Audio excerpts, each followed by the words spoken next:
শরীরের সক্ষমতা, শক্তি, এটাকে ব্যবহার করার জন্য এক্সটার্নালের প্রয়োজন। যেমন জুতা, ব্যাট, এটা কি ভালো ব্যাট হইলে ভালোভাবে মারা যায়। ওকে, এই গেল হচ্ছে কি তোমার পাওয়ার, এটা তুমি জানলা। এটা কিভাবে ব্যবহার করবা? হ্যাঁ, পাওয়ার নিবা থেকে মাটির থেকে, তার মানে ভালো ব্যালেন্সে থাকতে হবে, তারপরে মুভমেন্ট থাকতে হবে, ঠিক আছে? তারপরে শক্তিটা পা থেকে নিয়ে হাতে চলে আসবে, হাত থেকে ব্যাটে চলে যাবে, ঠিক আছে? এখন হাতের পজিশন কেমন হবে? এখন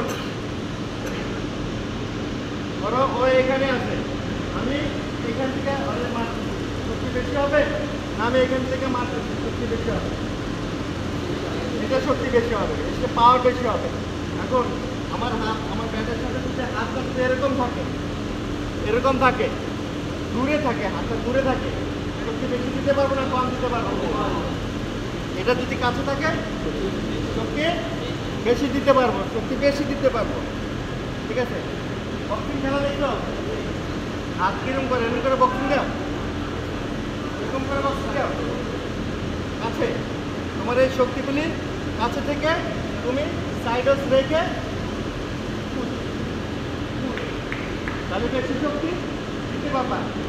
এটার সাথে কি করতেছে, এই যে ব্যাকফুট থেকে হিপ রোটেশন করতেছে, দেন তুমি কাট শট করতেছো, তুমি হিপটা দিচ্ছ, দেখো বুঝতে পারছো? আমি কি করবো, ব্যাকফুটে যাবো, ব্যাকফুটের সাইডস থেকে ধুম। তাহলে এই যে বিষয়টা কাট পুল সুইপ, এটা কি ধরনের শট? হ্যাঁ, পাওয়ার শট। এটা কি বলে ক্রিকেটীয় ভাষায় কি বলে?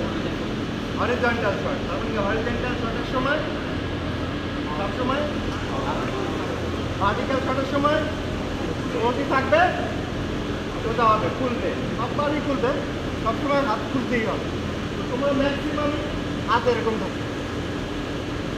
থাকে বাকি নামাইতে পারবো, কন্ট্রোল করতে পারবো, ঠিক মতো পাওয়ার দিতে পারবো না। আমি যদি এখানে রাখি আরামে থাকবো, পাওয়ার দিতে পারবো। সবাই ওকে, থ্যাংক ইউ।